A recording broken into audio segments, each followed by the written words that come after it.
قیام اللیل میں پڑھے گئے 17ویں پارے کا خلاصہ سماعت فرمائیں۔ پارے کی ابتدا سورہ انبیاء سے ہو رہی ہے، جس کی پہلی آیت ہے اقترب للناس حسابهم وهم في غفلة معرضون۔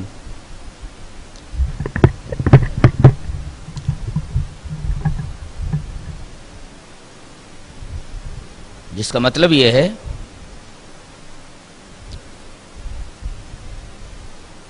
کہ قیامت اور حساب و کتاب کا وقت بہت ہی قریب آ چکا ہے،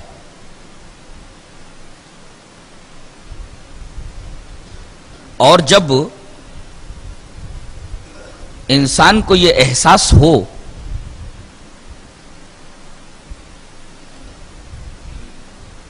کہ میری زندگی کا حساب و کتاب کوئی لینے والا ہے، اور اس حساب و کتاب کا وقت قریب آ گیا ہے، تو اگر عقل مند انسان ہے تو فوراً حساب و کتاب کی تیاری میں لگ جاتا ہے۔ یہاں انسان کی بدبختی بیان کی جا رہی ہے کہ قیامت کا وقت، اس کے حساب و کتاب کا وقت قریب آتا جا رہا ہے، اور وہ ہے کہ خواب خرگوش میں پڑا ہوا ہے، غفلت میں ہے، وہم فی غفلۃ، غفلت میں ہے۔ اور یہ غفلت طبعی اور اضطراری نہیں ہے، بلکہ معرضون کہہ کر کے اس بات کی طرف اشارہ کیا گیا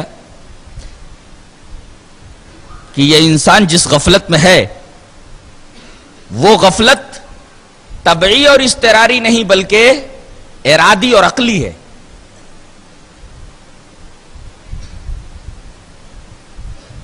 آج ذرا مغرب اور مغرب زدہ لوگوں کے معاشرے پر نظر ڈالیے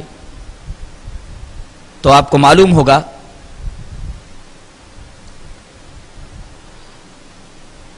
کہ ان کی معاشرت، ان کی معیشت، ان کا سیویلائزیشن،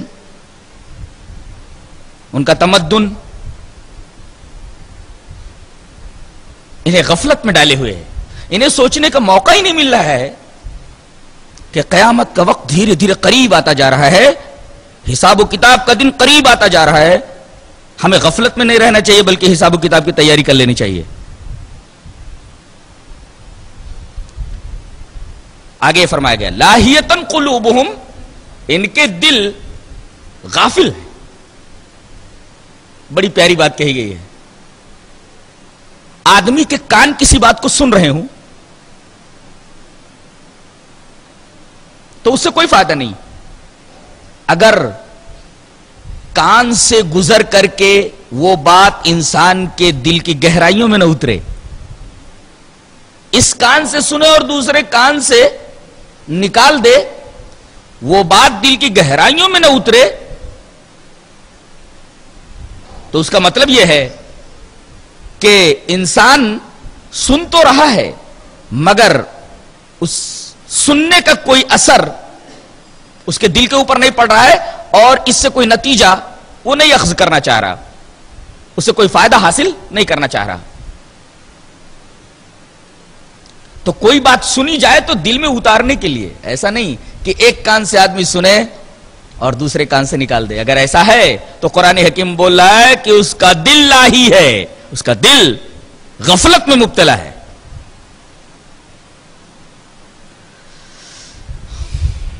آگے تمام انبیاء کرام کے بشر ہونے پر دو دلیلیں دی جا رہی ہیں۔ پہلی دلیل نقلی ہے اور دوسری دلیل عقلی ہے۔ دلیل نقلی کیا ہے؟ وما ارسلنا قبلک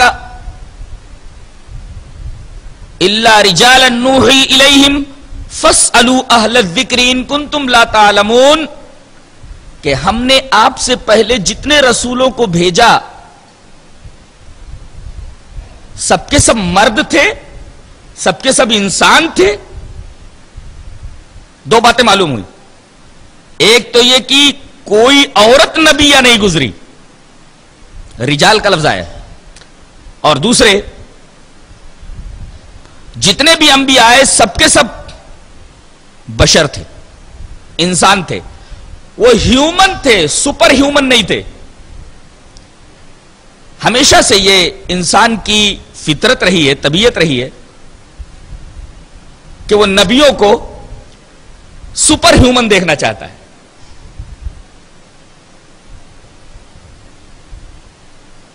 اب آخری نبی جب آئے تو یہ فرما دیا گیا کہ یہ نبی پچھلے انبیاء کی طرح ہیومن ہی ہے، سپر ہیومن نہیں ہے، اس لیے کہ کوئی نبی سپر ہیومن نہیں گزرا، سب کے سب ہیومن تھے، انسان تھے، بشر تھے۔ اور اگر تمہیں شک ہے تو دلیل نقلی تو اہل ذکر کے پاس موجود ہے۔ فَاسْأَلُوا أَهْلَ الذِّكْرِ، اہل ذکر سے مراد یہاں یہود و نصارہ ہیں۔ یہود کے پاس تورات ہے اور نصارہ کے پاس انجیل ہے۔ اگر تم کو دلیل نقلی چاہیے تو تورات میں دیکھ لو، انجیل میں دیکھ لو، تم کو پتہ چل جائے گا کہ جتنے انبیاء کرام دنیا میں آئے سب کے سب مرد تھے، سب کے سب ہیومن تھے، سپر ہیومن کوئی بھی نبی نہیں تھا۔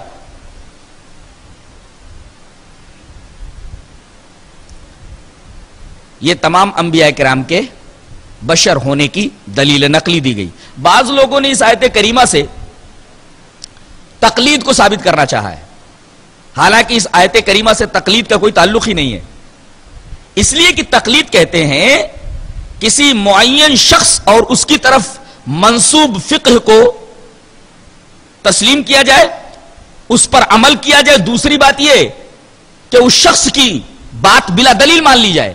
اب غور کیجئے، یہاں ہے اہل ذکر سے پوچھ لیجئے، اہل ذکر سے مراد یہود کے تمام علماء اور نصارہ کے تمام علماء۔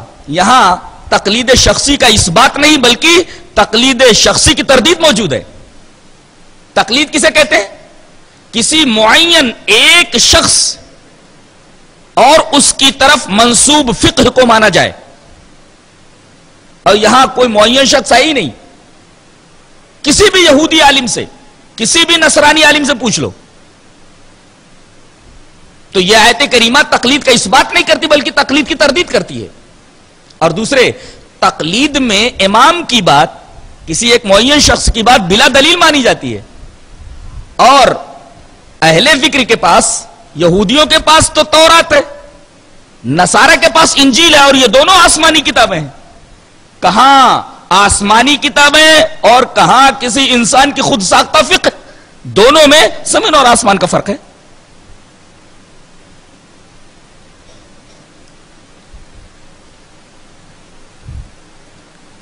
اس کے بعد انبیاء کرام کے بشر ہونے پر عقلی دلیل لی جا رہی ہے۔ وَمَا جَعَلْنَاهُمْ جَسَدًا لَا يَأْكُلُونَ الطَّعَامَ وَمَا كَانُوا خَالِدِينَ، کہ ہم نے ان کو ایسا بدن دیا تھا جو بدن کھانے سے مستغنی نہیں تھے۔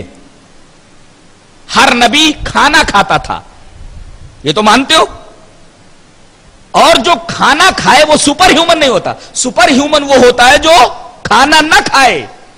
ہم نے جتنے بھی انبیاء آئے سب کو ایسا بدن دیا تھا جو بدن کھانے کے محتاج تھے، کھانے سے مستغنی نہیں تھے۔ وَمَا جَعَلْنَاهُمْ جَسَدًا لَا يَأْكُلُونَ الطَّعَامَ وَمَا كَانُوا خَالِدِينَ۔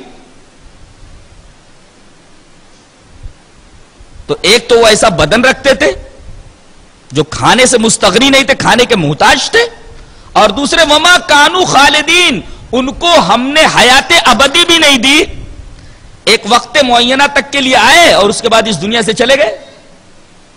اگر ہیومن تھے تبھی تو چلے گئے، سپر ہیومن ہوتے تو زندہ رہتے، قیامت تک موجود رہتے۔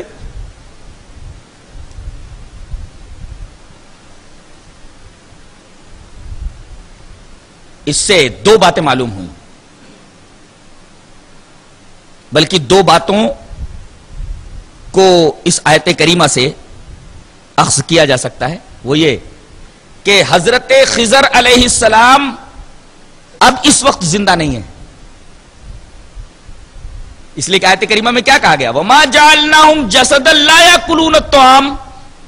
ہم نے ان کو ایسا بدن نہیں دیا جو کھانا نہ کھاتا ہو.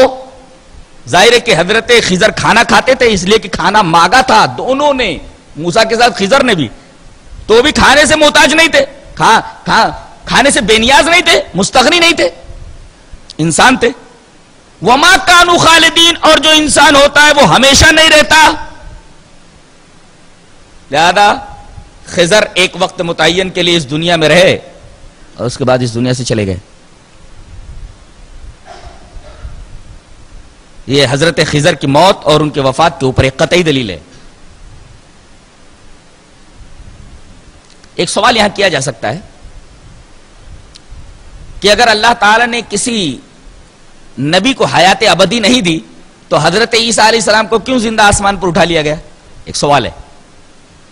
جواب اس کا یہ ہے کہ اللہ تبارک و تعالی نے جتنے قوانین بنائے ہیں، کبھی کبھی کسی قانون سے کچھ استثنائیات بھی رکھتا ہے، کسی چیز کو مستثنا کر دیتا ہے، ایکسپشن ہوتا ہے، جنرل رول سے ایکسپشن کر دیتا ہے. مثلا میں نے بتایا تھا کہ آگ کا قانون ہے جلانا، پانی کا کام ہے پیاس بجھانا اور سیلان، لیکن اللہ تبارک و تعالی نے اسی آگ کو حضرت ابراہیم علیہ السلام کے لیے گل و گلزار بنا دیا. دیکھیے ایک جنرل رول سے ایکسپشن ہے، ایک قاعدہ کلیہ سے استثناء ہے.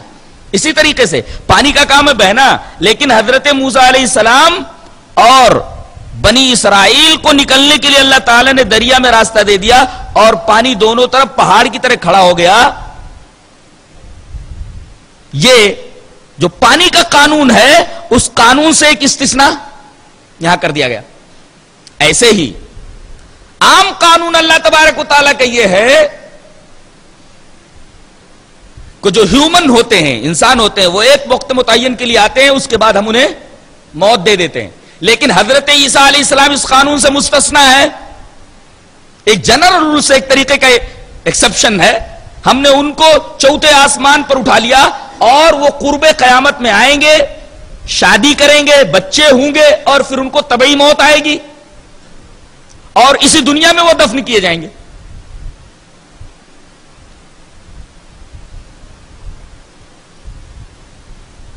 تو اگر کوئی سوال کرے تو یہی جواب ہوگا کہ جنرل رول سے ایک ایکسپشن ہے، قاعدہ کلیہ سے ایک استثناء ہے، اور اس طریقے کے استثنائیات اور مستثنیات ایکسپشنز قرآن حکیم میں موجود ہیں.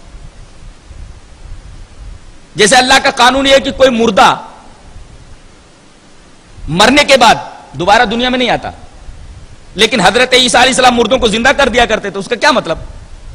مردہ جو دنیا سے چلا گیا تھا دوبارہ دنیا میں آ گیا، یہی مطلب تو ہوا.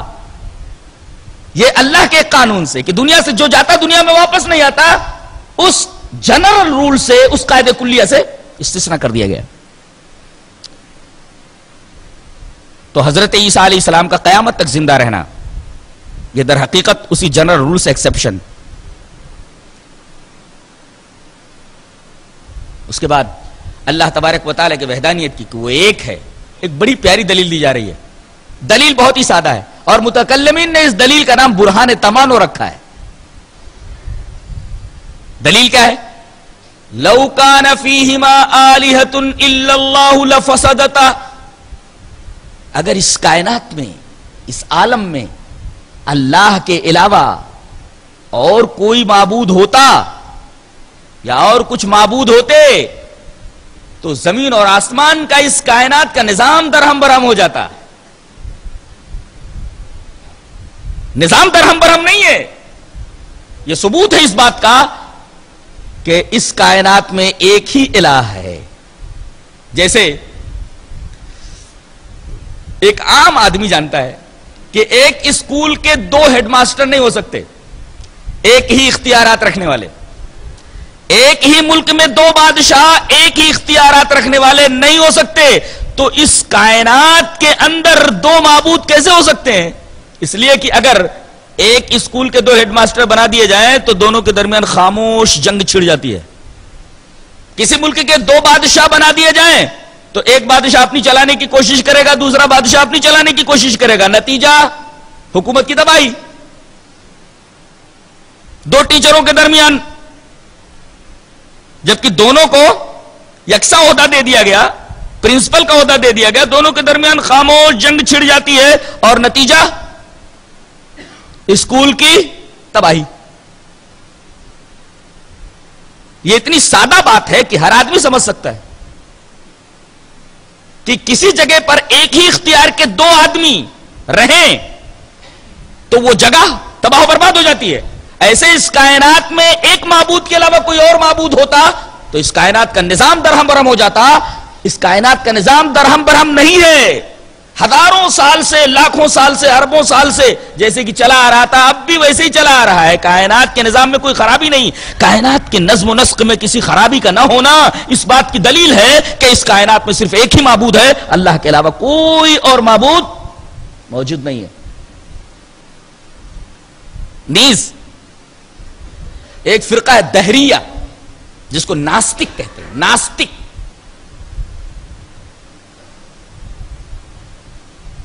یہ اللہ کے وجود کا منکر ہوتا ہے، اس کا بھی رد ہو گیا۔ کیوں؟ اس لیے کہ اگر اس کارخانے کا، اس نظام کا کوئی چلانے والا نہ ہوتا تو کائنات میں اتنا نظم و نسق نہ ہوتا۔ کبھی نہ کبھی یہ نظم درہم برہم ہو جاتا۔ سورج اپنے وقت کے اوپر نکلتا ہے، اپنے وقت پر ڈوب جاتا ہے، چاند اپنے وقت پر نکلتا ہے، اپنے وقت کے اوپر ڈوب جاتا ہے، موسموں کے تغیرات جیسے پہلے تھے اب بھی، ان سب کے اندر یکسانیت، مونوٹونی، اس بات کی دلیل ہے کہ اس کارخانے قدرت کا کوئی نہ کوئی منتظم ضرور ہے۔ اس لیے کہ ایک عام بات ہے کہ اگر اثر موجود ہو تو مؤثر موجود، اگر نظم موجود ہو تو ناظم موجود، انتظام موجود ہو تو منتظم موجود، فعل موجود ہو تو فاعل موجود، مقتول موجود تو قاتل موجود۔ اب یہ جب کائنات نظم و نسق کے ساتھ موجود ہے تو اس کا مطلب اس کے پیچھے کوئی منتظم ضرور ہے۔ دہریوں کا بھی رد ہو گیا۔ اس کے بعد بتایا گیا کہ معبود کون ہوتا ہے۔ اس کسوٹی پر کس کر دیکھ لو، اگر اس کسوٹی پر کوئی پورا اترے تو اسے معبود کہا جا سکتا ہے۔ فرمایا گیا ام لہم آلہۃ من الارض ہم ینشرون، کیا زمین میں اور بھی بہت سارے معبود ہیں جو زندہ کرتے ہیں؟ گویا معبود کی ایک نمایاں صفت ہوتی ہے مردے کو زندہ کر دینا، ایک نمایاں صفت ہوتی ہے مردے کو زندہ کر دینا، اور کوئی شخص مردے کو زندہ اپنی طاقت سے نہیں کر سکا ہے۔ حضرت عیسیٰ بھی اللہ کے حکم سے کرتے تھے، اسی وجہ سے جہاں بھی ہے کہ حضرت عیسیٰ علیہ السلام نے مردے کو زندہ کر دیا تو وہاں بے اذنی کی قید ہے، ہر جگہ بے اذن اللہ، بے اذنی، میرے حکم سے، اللہ کے حکم سے۔ کہیں کوئی یہ نہ سمجھ لے کہ ان کے اندر کوئی مخصوص طاقت تھی جس طاقت کی بنیاد پر وہ مردوں کو زندہ کر دیتے، سب میرے حکم سے ہوتا تھا۔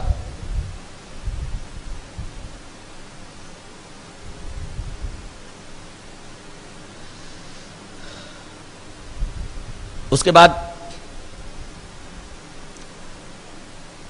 شفاعت کا مسئلہ بیان کیا جا رہا ہے۔ یہ بڑا اہم ہی مسئلہ ہے، اس لیے کہ اس مسئلے میں اسراف و تفریط کی بنا پر بہت ساری قومیں بہک گئیں، بہت سارے مسلک تباہ و برباد ہو گئے، اور یہ عقیدہ تو عیسائیوں کو بالکل ہی لے ڈوبا، وہ ہے شفاعت کا مسئلہ۔ شفاعت کے بارے میں دو چیزیں یہاں بتائی جا رہی ہیں۔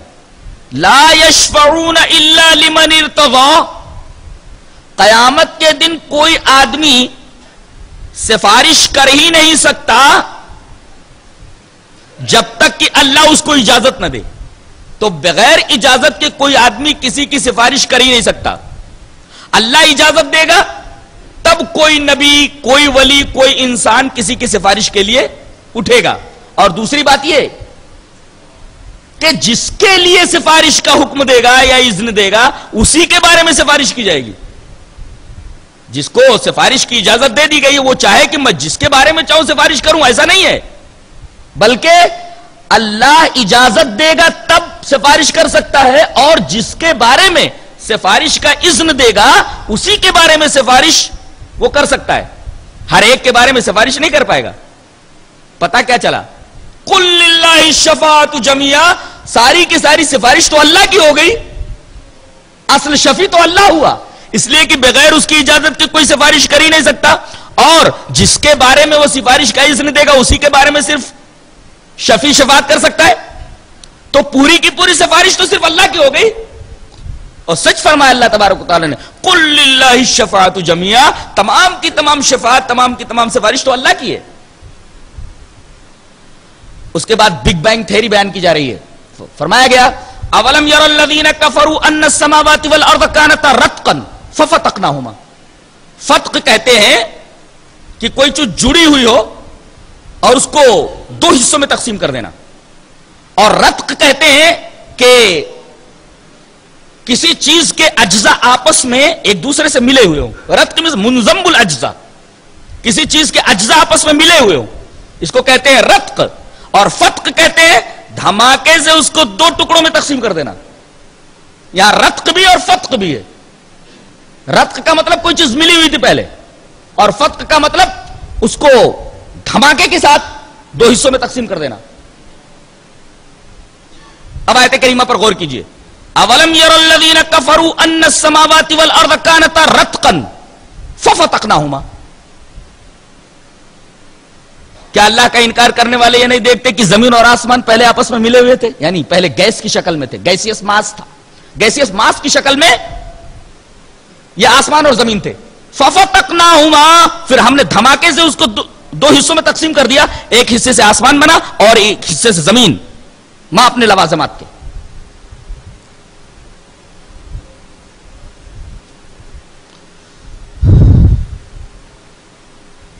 اس کے بعد حضرت ابراہیم علیہ السلام کا واقعہ بیان ہو رہا ہے کہ قوم کی عید کا دن آیا، کہا کہ ہمارے ساتھ چلیے عید منانے کے لیے، عیدگاہ چلیے. حضرت ابراہیم علیہ السلام نے انکار کر دیا. وہ سب عیدگاہ پہنچ گئے، انہوں نے کلہاڑا اٹھایا اور بت خانے میں گھس گئے. سارے بتوں کو توڑ کر کے وہ کلہاڑا بڑے بت کے گلے میں ڈال دیا. عیدگاہ سے جب سب لوگ واپس ہوئے دیکھا کہ پورے بت خانے کے بتوں کا حال خراب ہے. یہ کس نے کیا؟ یہ عقدہ نہیں کھل رہا تھا. ایک آدمی نے کہا کہ ایک لڑکے کو، ایک نوجوان کو، قالوا سمعنا فتى یذکر یقال له ابراہیم، ایک نوجوان کو ان بتوں کے بارے میں کچھ بولتے ہوئے سنا گیا. کہا کہ اس کو بلا کر کے لاؤ. قالوا فاتوا به على اعین الناس، لوگوں کے سامنے لاؤ. لائے گئے.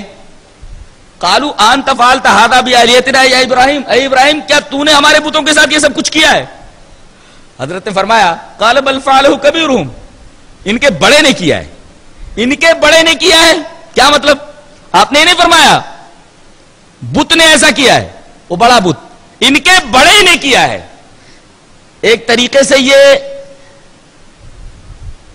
تعریض بھی ہے، اور تعریض کے ساتھ ساتھ ایہام بھی ہے. ایہام کہتے ہیں، انگریزی میں اس کو پن بولتے، پی یو این، پن، ایہام کرنا، یعنی کوئی ایسا لفظ بولنا کہ اس کے دو معنی نکلتے ہوں. تو ان کے بڑے نے توڑا، بہرحال انسان یعنی میں ان سے تو بڑا ہوں ہی. اور دوسرا مطلب یہ تھا کہ چھوٹے چھوٹے بت تو ٹوٹے پڑے ہیں، یہ بڑے کے گردن میں کلہا لٹک رہا ہے، یہ ان کا بڑا تھا اسی نے توڑا ہے. دو مطلب، یعنی جھوٹ نہیں ہے یہاں.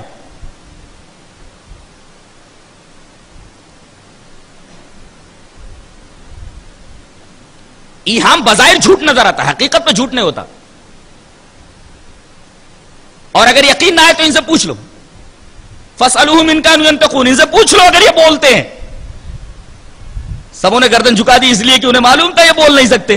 اب بتاؤ جو بول نہ سکے، جو ہدایت نہ دے سکے، وہ معبود کیا ہو سکتا ہے؟ اللہ تبارک و تعالی نے معبود کے لیے 2 باتوں کا ذکر فرمایا ہے 9ویں پارے کے اندر. سامری کے بچڑے کے لیے، سامری کے بچڑے کے لیے 2 باتیں فرمائی. لا یکلمہم ولا یہدیہم سبیلا، نہ تو یہ لوگوں سے بات کر پاتا ہے اور نہ انہیں کسی راستے کی طرف ہدایت کر سکتا ہے. جو بول نہ سکے، جو کلام نہ کر سکے، جو ہدایت نہ دے سکے، وہ کائے کا معبود؟ تو یہ بول نہیں سکتے تو یہ معبود کیسے ہو سکتے ہیں؟ ایک طریقے سے بتوں کی آپ نے ان کی تعریف کی اور دوسرے تلمیح کیا تاکہ جھوٹ نہ ہو، بلکہ ایہام کیا تاکہ جھوٹ نہ ہو. جیسے باپ نے دیکھا کہ کمرے میں بچے کھیل رہے تھے اور پھر یہاں سے باہر گئے ہیں. جب وہ کمرے میں داخل ہوتا ہے تو دیکھتا ہے کہ گلاس ٹوٹا ہوا ہے. بچوں کو بلاتا ہے، تم لوگ اس سے پہلے ابھی اس کمرے میں کھیل رہے تھے، بولو یہ گلاس کس نے توڑا؟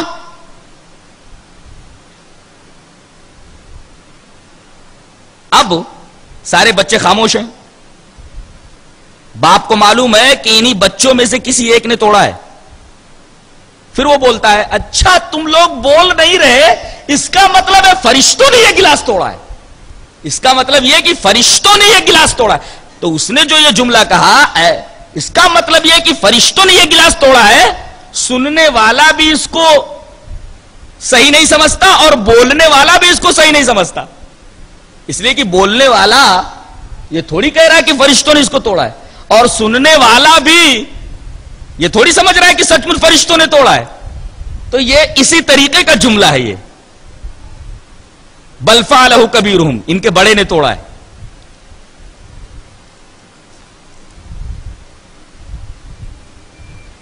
فوراً انہوں نے سر جھکا لیا اور آپس میں مشورہ کیا کہ اس کو جلا دیا جائے. ایک بڑی آگ جلائی گئی اور اس میں حضرت ابراہیم علیہ السلام کو پھینک دیا گیا.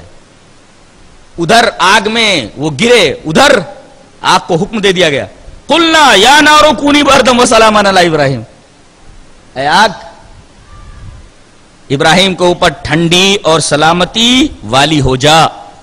یہ تھا حضرت ابراہیم علیہ السلام کا واقعہ.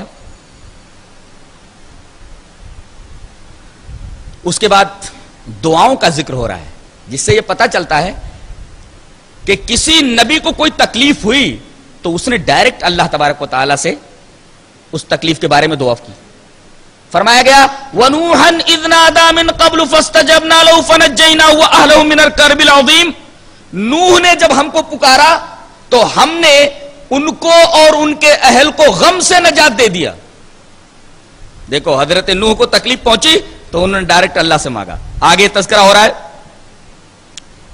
وَأَيُّوبَ إِذْ نَادَى رَبَّهُ أَنِّي مَسَّنِيَ الضُّرُّ وَأَنْتَ أَرْحَمُ الرَّاحِمِينَ. اور حضرت ایوب نے پکارا اپنے رب کو کہ اے میرے رب مجھے ایک بیماری لگ گئی ہے، اس بیماری کی وجہ سے میں بہت تکلیف میں ہوں، اور ارحم الراحمین ہے. فاستجبنا له فکشفنا ما به من ضر. اور ہم نے ان کی دعا سن لی اور وہ جس تکلیف میں مبتلا تھے ہم نے اس تکلیف کو ان سے دور کر دیا. نوح نے ڈائریکٹ اللہ سے دعا کی، اللہ تعالیٰ نے ان کو غم سے نجات دے دی، ان کے اہل کو غم سے نجات دے دی. حضرت ایوب علیہ السلام نے اپنی بیماری کے تعلق سے ڈائریکٹ اللہ تعالیٰ سے دعا کی. اللہ تبارک تعالیٰ نے فرمایا کہ ہم نے ان کی تکلیف کو دور کر دیا. یہ تکلیف کیسی تھی؟ قرآن حکیم میں اس کی صراحت نہیں ہے. ایسا لگتا ہے قرآن حکیم کے بیان سے کہ اللہ تعالیٰ نے ان کو مال سے نوازا تھا، دولت سے نوازا تھا، صحت سے نوازا تھا، اولاد سے نوازا تھا. ساری اولادیں مر گئیں، مال و دولت تباہ ہو گیا. صحت جو اللہ نے ان کو دی تھی وہ صحت بھی زائل ہو گئی اور اس کی جگہ پر ایک بڑی بیماری نے ان کو آ گھیرا. حضرت ایوب علیہ السلام کے بارے میں جو قصہ بیان کیا جاتا ہے کہ بدن میں کیڑے پڑ گئے تھے اور یہاں تک کہ کوئی کیڑا گرتا تو پھر دوبارہ زخم میں اسے ڈال لیتے. یہ بہت ہی فضول بات ہے اور اس کا ثبوت کسی مستند کتاب میں نہیں ملتا، اس لیے کہ نبی کو اس طریقے کا برا مرض ہو ہی نہیں سکتا. اللہ تبارک و تعالیٰ کسی نبی کو ایسے برے مرض میں مبتلا نہیں کرتا، اس لیے کہ نبی جو ہوتا ہے وہ لوگوں اللہ کا پیغام پہنچانے کے لیے آتا ہے. اگر اس کو ایسی بری بیماری دے دی جائے تو لوگ قریب کیسے آئیں گے؟ وہ تو بھاگیں گے. دعوت کا جو مقصد ہے اور یہاں تک کہ بعثت کا جو مقصد ہے وہ فوت ہو جائے گا. بعثت کا مقصد کیا ہے؟ رسولوں کو بھیجنے کا مقصد کیا ہوتا ہے کہ وہ امت کو صحیح بات پہنچائیں, اللہ تبارک و تعالیٰ کا پیغام پہنچائے. اب ایسا برا مرض ان کو دے دیا گیا کہ لوگ دیکھتے ہی گھن کھائیں تو وہ قریب کیسے آئیں گے اور یہ دعوت کیسے پیش کرے گا؟ گویا کہ اس طریقے کا مرض بعثت انبیاء کے خلاف ہے. لہذا وہ ایک کہانی ہے, قصہ ہے کہ بدن سڑ گیا تھا, کوڑ ہو گیا تھا, اس میں کیڑے پڑ گئے تھے وغیرہ وغیرہ. ان ساری باتوں کا ثبوت کسی صحیح حدیث سے ہے ہی نہیں, اور نہ قرآن میں اس طریقے کی کوئی بات. اس کے بعد حضرت یونس علیہ السلام کا تذکرہ ہو رہا ہے. یہ بغیر اللہ کے حکم کے بستی والوں سے ناراض ہو کر کے جہاں ان کو دعوت کے لیے بھیجا گیا تھا بھاگ نکلے. کشتی میں پہنچے تو کشتی غرق ہونے لگی. لوگوں نے کہا لگتا ہے کوئی بہت ہی برا آدمی اس کشتی میں سوار ہے. انہوں نے کہا کہ میں ہوں وہ برا آدمی. اللہ تبارک و تعالی کا حکم نہ پانے کے باوجود میں بستی سے بھاگ نکلا. میں اس غلام کی طرح ہوں جو اپنے آقا سے بھاگ نکلا ہے. بہرحال ان کو پانی میں ڈال دیا گیا. ایک مچھلی آئی اور ان کو نگل گئی. مچھلی کے پیٹ میں یہ دعا فرما رہے وَظَنُّونِ إِذْ ذَهَبَ مُغَاضِبًا فَظَنَّ أَن لَّن نَّقْدِرَ عَلَيْهِ فَنَادَىٰ فِي الظُّلُمَاتِ أَن لَّا إِلَٰهَ إِلَّا أَنتَ سُبْحَانَكَ إِنِّي كُنتُ مِنَ الظَّالِمِينَ. ایک تو پانی کی تاریکیاں, تہ بتہ پانی اس کی تاریکیاں, دوسرے مچھلی کے پیٹ کی تاریکیاں. تاریکیوں میں دعا کر رہے ہیں, تاریکیاں در تاریکیاں. مچھلی انہیں لے کر کے سمندر کی گہرائیوں میں ہے اور یہ دعا پڑھ رہے ہیں لا الہ الا انت سبحانک انی کنت من الظالمین. یعنی زمین کی پستی میں ہے وہ اور آواز عرش اعظم پر اللہ تبارک تعالیٰ سن رہا ہے. کیسا سننے والا دیکھو. اشارہ اس بات کی طرف ہے بندہ کہیں سے بھی پکارے اللہ تبارک تعالیٰ اس کی آواز سن لیتا ہے. دریا کی گہرائیوں کے اندر بھی اگر پکارے تو اللہ تبارک تعالیٰ اس کی آواز عرش اعظم پہ سن لیتا ہے.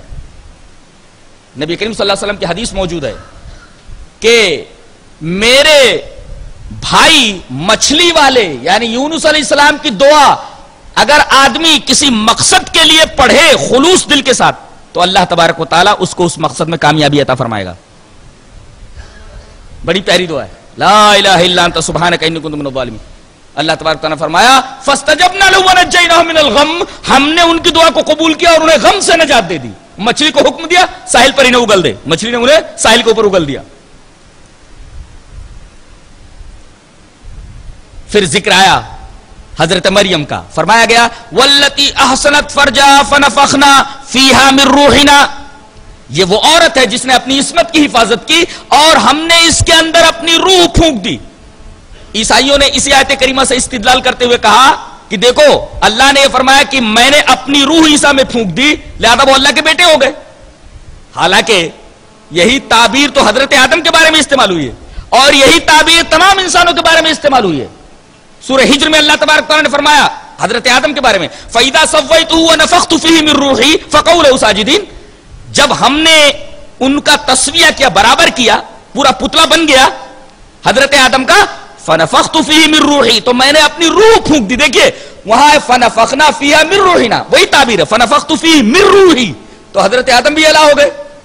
اگر اس طریقے کے اضافات کو دلیل بنا لیا جائے کہ اس طریقے کی اضافت ہو جس کی طرف وہ الہ ہو جاتا تو یہ اضافت تو حضرت آدم کی طرف بھی ہے کہ میں نے آدم میں اپنی روح پھونک دی تو اس میں عیسیٰ علیہ السلام کی کیا خصوصیت رہے گی؟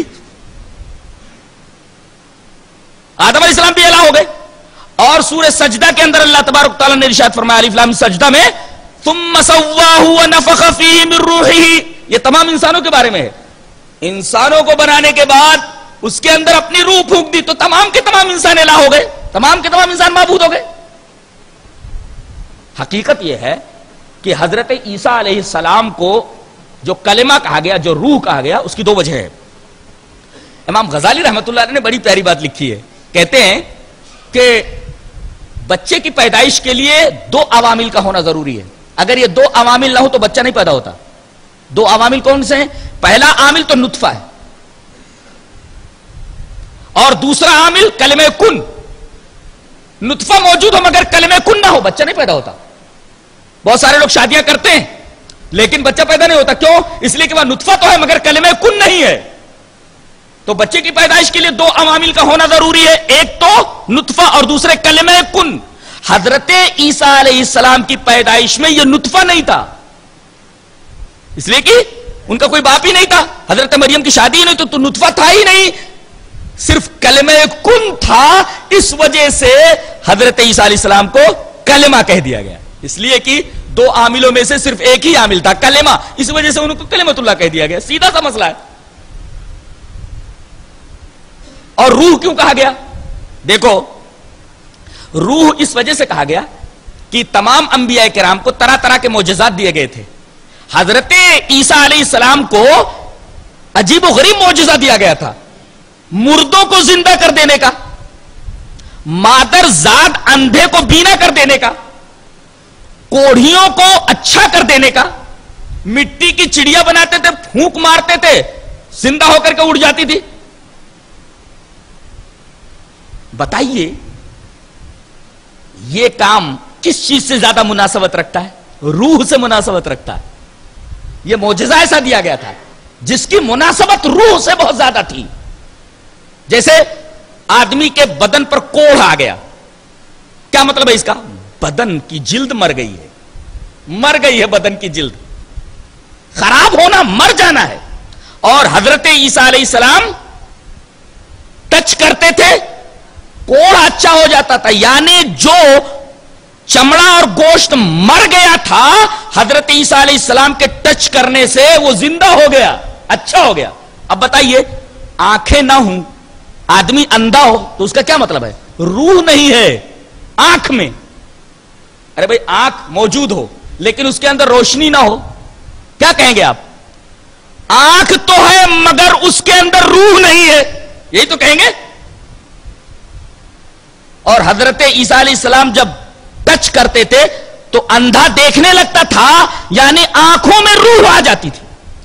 لاش پڑی ہوئی ہے، کیوں؟ اس کو لاش کیوں کہا گیا؟ اس لیے کہ روح نکل گئی ہے. حضرت عیسیٰ علیہ السلام اس کو ٹچ کرتے تھے، اللہ کے حکم سے روح آ جاتی تھی، مردہ زندہ ہو جاتا تھا. غور کیجئے آپ ان تمام باتوں کے اوپر. اور ایک خاص بات جو قرآن حکیم کے 7ویں پارے میں ہے اس پر بھی غور کیجئے کہ مٹی کی چڑیا بناتے تھے. مٹی کی چڑیا مردہ ہے مٹی، اور پھونک مارتے تھے تو وہ زندہ ہو کر اڑ جاتی تھی. یہ صفت روح کی ہے.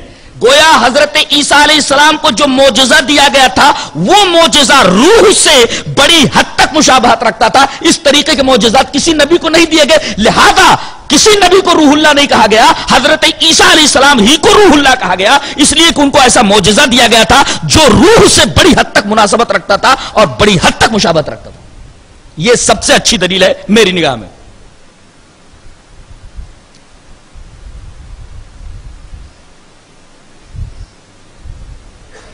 لہذا یہاں اس آیت کریمہ میں واللتی احسنت فرجہا فنفخنا فیہا من روحنا کے اندر فنفخنا فیہا من روحنا سے استدلال کرنا کہ حضرت عیسیٰ علیہ السلام سن آف گاڈ ہو گئے کہ اللہ تعالیٰ نے فرمایا میں نے ان کے اندر اپنی روح پھونک دی. تو یہی تعبیر تو آدم کے بارے میں اور یہی تعبیر تمام انسانوں کے بارے میں. آدم کے بارے میں فنفخت فیہ من روحی، تمام انسانوں کے بارے میں ثم سواہ ونفخ فیہ من روحی. اس طرح تو آدم علیہ السلام بھی الہ ہو گئے، معبود ہو گئے، اور دنیا کے تمام انسان معبود ہو گئے. پھر حضرت عیسیٰ کی خصوصیت کیا رہی؟ اس کے بعد یاجوج ماجوج کا تذکرہ ہو رہا ہے. فرمایا گیا حتی اذا فتحت یاجوج و ماجوج وهم من کل حدب ينسلون، یہاں تک کہ جب یاجوج ماجوج کو کھول دیا جائے گا. غور کیجئے لفظ فتح پر، فتح ہمارے کھول دینا، اس کا مطلب کہیں بند ہے. یہ ایک نقطہ اور نکلا اس سے کہ آج کسی ملک کا آدمی دوسرے ملک میں نہیں جا سکتا جب تک کہ فتح نہ ہو، کھولنا نہ ہو، اوپننگ نہ پائی جائے. اوپننگ کے لیے کیا ضروری ہے؟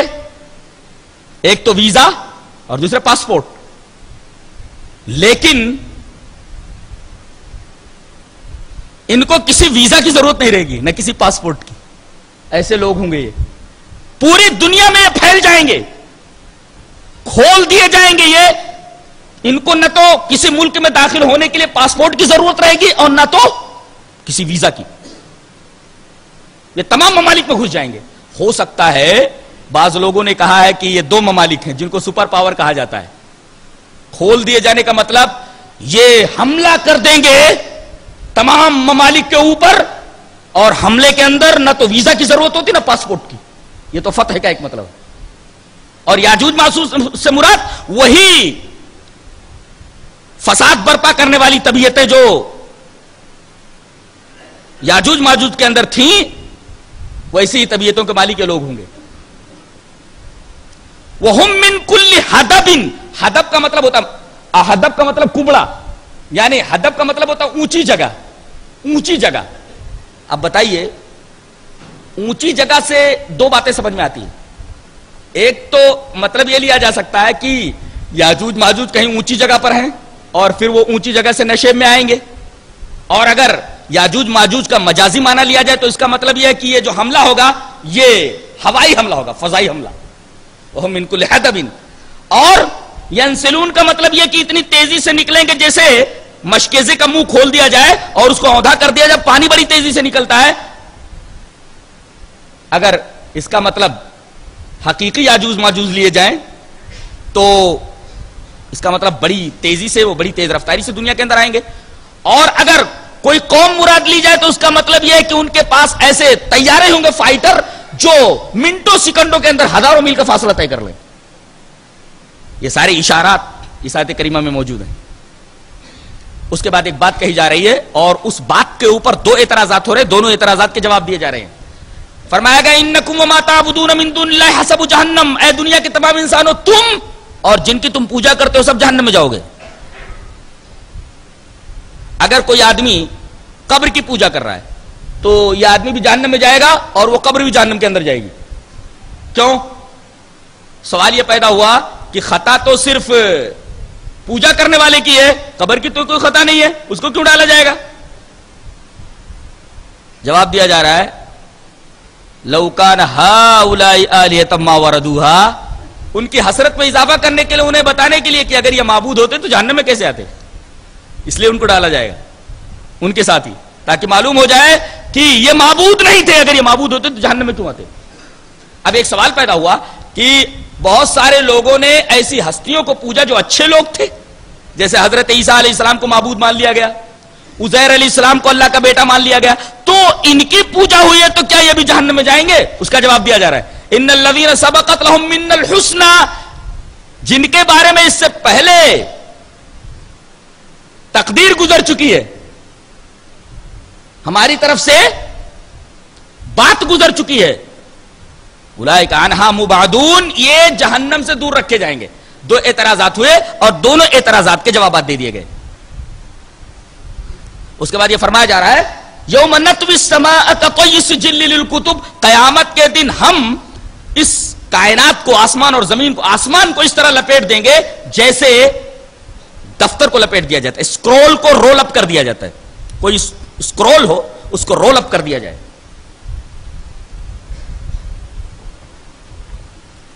ذرا غور فرمائیے, آسمان میں کتنے سیارے ہیں؟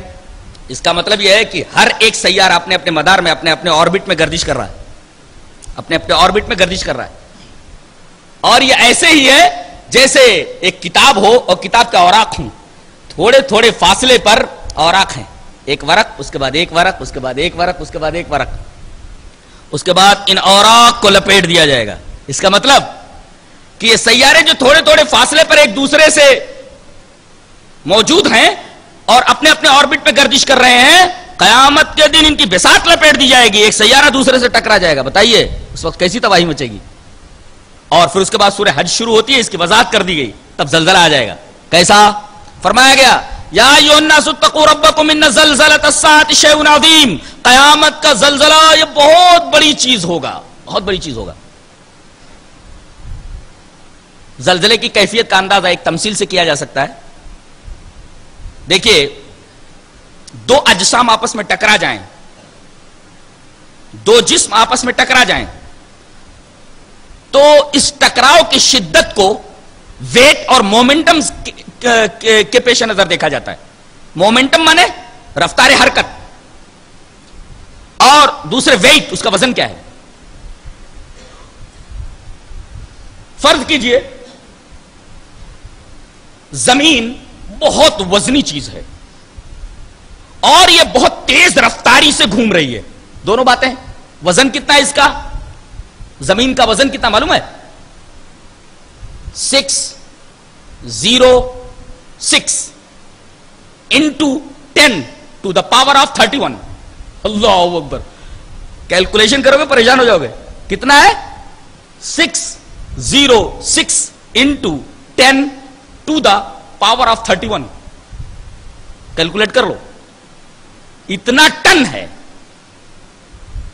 کتنا ٹن ہے؟ 606 into 10 to the power of 31 ton ہے زمین کا وزن. تو ویٹ ہوا اس کا. اور کتنی رفتار سے گھوم رہی ہے؟ 1,07,000 کلومیٹر فی گھنٹہ. اب بتائیے کہ اس کے اوپر کوئی سیارہ گر پڑے تو دو جسم آپس میں ٹکرا گئے، اور دو جسموں کے ٹکراؤ کی شدت کا اندازہ مومنٹم اور ویٹ سے ہوتا ہے. اس کی مثال ایسے ہے جیسے دو تیز رفتار گاڑیاں آمنے سامنے سے کولائڈ ہو جائیں، اور وہ بھی کولائڈ کیسے؟ ہیڈ آن، آمنے سامنے سے لڑ جائیں. تو ایک تو دونوں گاڑیوں کا ویٹ بہت زیادہ ہے ٹرینوں کا، اور دوسرے رفتار بہت زیادہ ہے. کیسی تباہی مچے گی اندازہ لگائیے. ایسے ہی زمین کے اوپر کوئی شہابہ گر گیا، کوئی سیارہ ٹوٹ کر کے گر گیا تو زمین کی حرکت متاثر ہو جائے گی، اور اسی طریقے سے زمین کا ویٹ متاثر ہو جائے گا، اور اس کائنات کے اندر، اس دنیا کے اوپر، اس دھرتی کے اوپر زلزلہ آ جائے گا جو بہت بڑا زلزلہ ہوگا. یا ایھا الناس اتقوا ربکم ان زلزلۃ الساعۃ شیء عظیم. اے دنیا کے تمام انسانوں، اپنے رب سے ڈرو، بے شک قیامت کا زلزلہ بہت بڑا زلزلہ ہوگا، بہت بڑی چیز ہوگی وہ. اس کے بعد اللہ تبارک و تعالی باس بعد الموت پر ایک بڑی پیاری دلیل دے رہا تھا. کتنی پیاری دلیل ہے، وہ بھی انسان کی پیدائش کو دلیل بنا رہا ہے باس بعد الموت پر. یا ایھا الناس ان کنتم فی ریب من البعث فإنا خلقناکم من تراب ثم من نطفة ثم من علقة ثم من مضغة مخلقة وغیر مخلقة. اگر تم کو آخرت کے بارے میں شک ہے تو ایک بات بتاؤ. قرآن حکیم بولتا ہے یہ جو بچہ پیدا ہوتا ہے یہ پہلے کہاں رہتا ہے؟ بولو. کہتے ماں کے رحم میں رہتا ہے. جنین جو ہوتا ہے نا، بچہ، وہ ماں کے پیٹ میں رہتا ہے. بولو وہ کتنی چھوٹی جگہ ہے؟ بہت چھوٹی جگہ ہے. دنیا میں آیا، یہ دوسری جگہ ہے اس کی. بتاؤ پہلی جگہ چھوٹی تھی، بعد والی بڑی ہے؟ کہ یہ بعد والی چھوٹی ہے، پہلی جگہ بڑی تھی؟ نہیں، بلکہ پہلی جگہ جس میں وہ تھا بہت چھوٹی تھی، اس کے مقابلے میں اب دنیا میں جو آیا یہ دنیا اس کے لیے بہت بڑی جگہ ہے. تو کیوں نہیں مانتے ہو کہ ایک شخص، انسان، چھوٹی جگہ سے ایک بڑی جگہ میں آیا تو اس بڑی جگہ سے بھی کوئی بڑی جگہ ہو؟ انکار کیسے کر سکتے ہو؟ عقل اس کا انکار تھوڑی کرے گی. پہلے چھوٹی جگہ میں تھا، اس سے بڑی جگہ میں آ گیا، اب اس سے بڑی جگہ میں نہیں جائے گا. اس کی کیا دلیل ہے تمہارے پاس؟ اور اس سے بڑی جگہ آخرت، جنت. یہ بڑی پیاری اور بڑی ہی شاندار دلیل دی گئی ہے باس بعد الموت کے اوپر. ایک نقطہ یہاں یاد رکھیں، اللہ تبارک و تعالیٰ جب بھی باس بعد الموت کا تذکرہ کرتا ہے تو آس پاس توحید کا ذکر ضرور کرتا ہے. یعنی توحید کا قیامت کے ساتھ بڑا گہرا ربط ہے. اگر آدمی قیامت کو مانتا ہے مگر توحید کو نہیں مانتا تو قیامت کا عقیدہ بالکل بیکار ہے. کیوں؟ اس لیے کہ اگر آدمی کہتا ہے کہ بھئی ہاں ایک عدالت کا دن ہے، فیصلے کا دن ہے، مانتا ہے، مرنے کے بعد فیصلے کا ایک دن ہے، لیکن توحید کو نہیں مانتا. وہ کہتا ہے کہ ٹھیک ہے عدالت کا ایک دن ہے، فیصلے کا ایک دن ہے، لیکن شرکا تو موجود ہے نا، یہ اللہ سے لڑ جھگڑ کر کے بخشوا لیں گے. بتائیے اس عقیدے آخرت کا کیا نتیجہ نکلا؟ کوئی نتیجہ نکلا؟ کوئی نتیجہ نہیں نکلا. حالانکہ عقیدہ آخرت کا نتیجہ یہ ہونا چاہیے کہ آدمی دنیا میں اپنے اعمال اچھے رکھے. اگر آدمی یہ کہے کہ ہاں ایک دن ہے عدالت کا، لیکن ساتھ ساتھ شرک میں مبتلا ہے کہ یہ جو ہمارے شرکا ہیں جن کے ہم پوجا پاٹ کر رہے ہیں، یہ قیامت کے دن ہم لوگ یہاں دنیا میں کتنے بھی گناہ کریں، یہ قیامت کے دن اللہ سے لڑ جھگڑ کر کے ہمیں بخشوا لیں گے. بتائیے عقیدہ آخرت کا کوئی نتیجہ نکلا، کوئی مطلب نکلا؟ انسانی زندگی پر اس کا کوئی اثر پڑا؟ بالکل نہیں. اس کا مطلب عقیدہ آخرت بغیر توحید کے بے معنی ہے.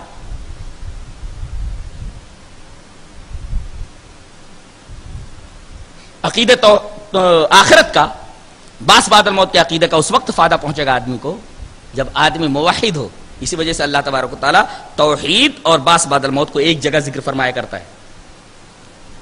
اس کے بعد یہ فرمایا گیا بعض لوگ ایسے ہیں جو کنارے پر اللہ کی عبادت کرتے ہیں. وَمِنَ النَّاسِ مَن يَعْبُدُ اللَّهَ عَلَى حَرْفٍ، ان میں سے بعض لوگ ایسے ہیں جو کنارے پر، حرف ای طرف، کنارے پر کھڑے ہو کر کے، آن دا برنک آف اینی تھنگ، کسی چیز کے کنارے پر کھڑے ہو کر کے، کنارے پر کھڑے ہو کر کے اللہ کی عبادت کرتے ہیں. اس کا کیا مطلب؟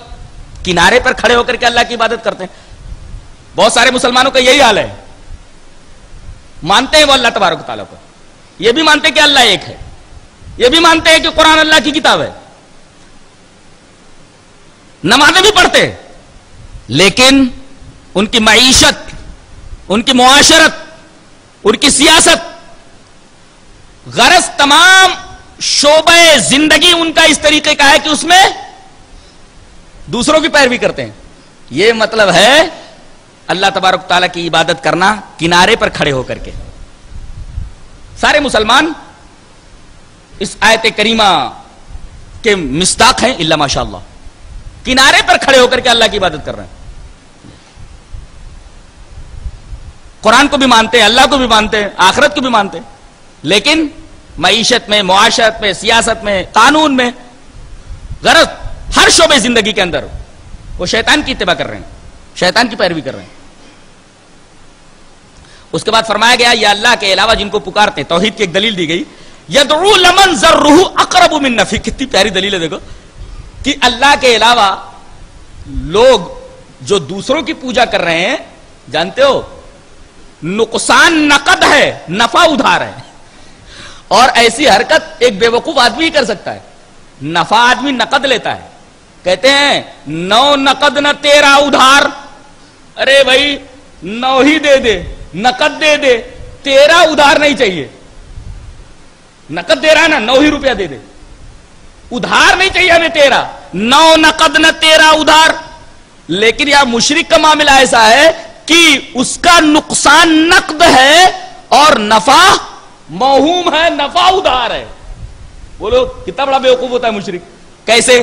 اللہ تبارک و تعالی کو چھوڑ کر کے دوسرے سہارے اس نے بنا لیے. اللہ تبارک تعالیٰ نے منہ موڑ لیا اس سے، اس نے اللہ تعالیٰ سے منہ موڑ لیا. اس کا جو حقیقی سہارا تھا وہ تو چھن گیا. نقصان نقد. اب یہ جو مذمومہ سہارے ہیں جن کے بارے میں اس نے گمان کیا کہ یہ سہارا بنیں گے، پتا نہیں یہ سہارا بنیں گے کہ نہیں بنیں گے. نفع موہوم ہے، نفع ادھار ہے. پتا نہیں جن کے اوپر انہوں نے آسرا کیا ہوا ہے قیامت کے دن یہ ان کے لیے کچھ کر پائیں گے کہ نہیں کر پائیں گے. نفع جو ہے ادھار ہے، اور یہاں اللہ تبارک و تعالیٰ سے منہ موڑ کر کے حقیقی سہارے کو تو چھوڑ ہی دیا انہوں نے. نقصان نقد ہے اور نفع ادھار ہے. اور کوئی بے وقوف تاجر ہی ایسا کر سکتا ہے کہ نفع جو ہے ادھار کر دے اور نقصان نقد لے لے. مشرک کا حال یہی ہوتا ہے، اس بے وقوف تاجر جیسا جو نفع ادھار کر دے اور نقصان نقد کر دے. اس کے بعد یہ فرمایا گیا کہ لَن يَنَالَ اللَّهَ لُحُومُهَا وَلَا دِمَاؤُهَا وَلَكِنْ يَنَالُهُ التَّقْوَىٰ مِنكُمْ. تقویٰ کیا میں سمجھتے ہو؟ اللہ تبارک و تعالیٰ کو تمہاری قربانیوں کا خون نہیں پہنچتا، گوشت نہیں پہنچتا. حقیقت ہے.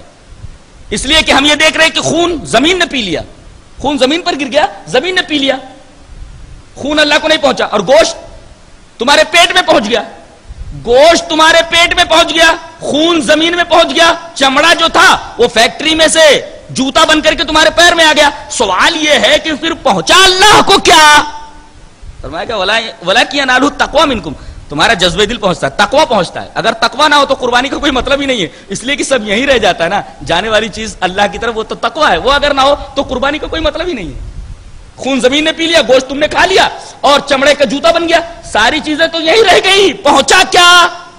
تقویٰ. اگر تقویٰ کی بنیاد پر قربانی نہیں ہو، قربانی نہیں ہوتی.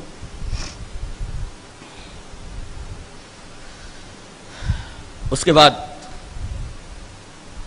ایک بڑی ہی پیاری بات بتائی جا رہی ہے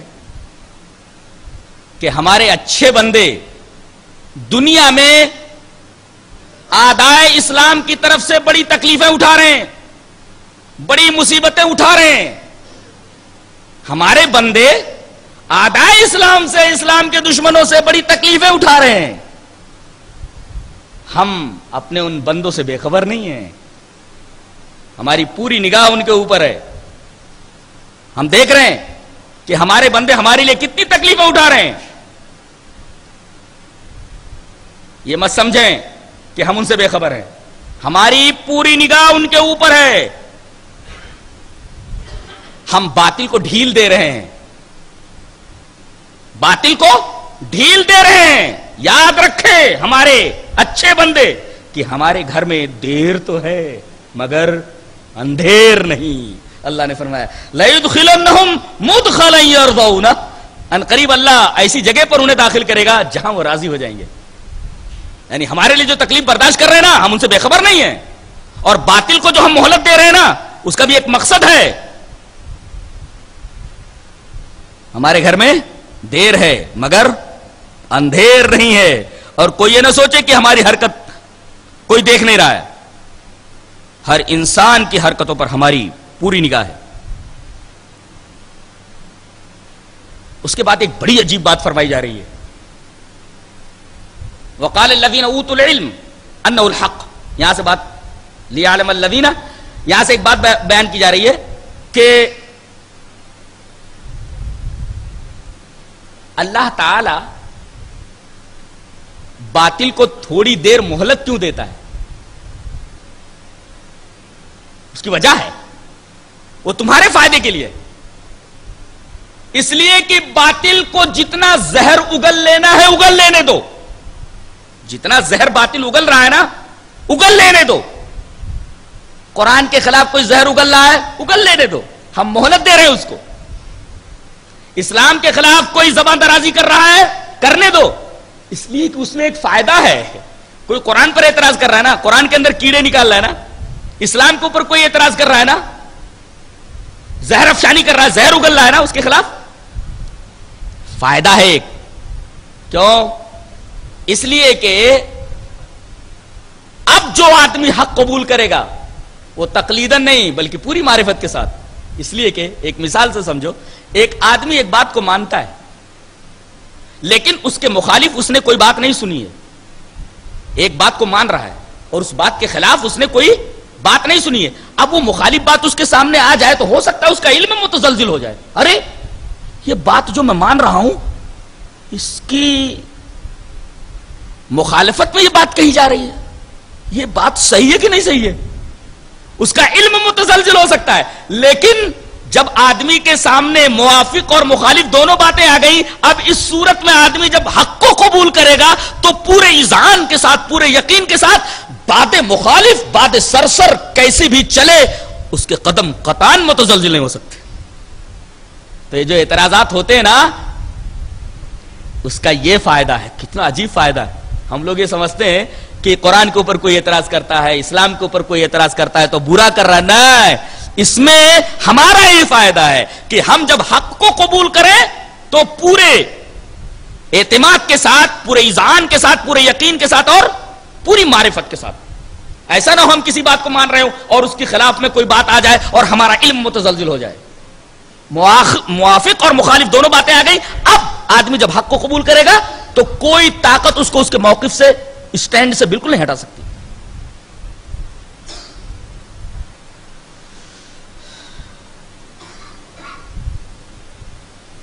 اس کے بعد ایک بات کہی جا رہی ہے کہ مشرک کتنا عجیب ہوتا ہے. ذرا دیکھو جن کی یہ پوجا کرتا ہے وہ کتنے کمزور ہیں. فرمایا گیا یا ایھا الناس ضرب مثل فاستمعوا لہ، اے دنیا کے تمام انسانوں، ایک مثال بیان کی جا رہی ہے، سنو. کیا؟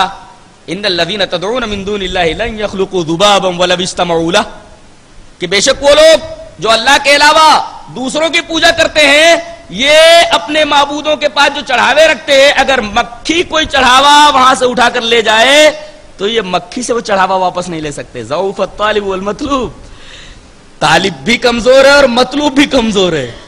تو مطلوب ایسا ہونا چاہیے جو انتہائی قوی ہو، کمزور نہیں ہونا چاہیے مطلوب. اور وہ مطلوب ہم ہیں. ہمارا سہارا جس نے پکڑ لیا، ہم کو سہارا بنا لیا، کبھی کمزور نہیں رہ سکتا وہ. یہ تھا 17ویں پارے کا خلاصہ. اللہ تبارک و تعالی ہمیں نیک عمل اور اچھی سمجھ کی توفیق عطا فرمائے. وآخر دعوانا الحمدللہ رب العالمین.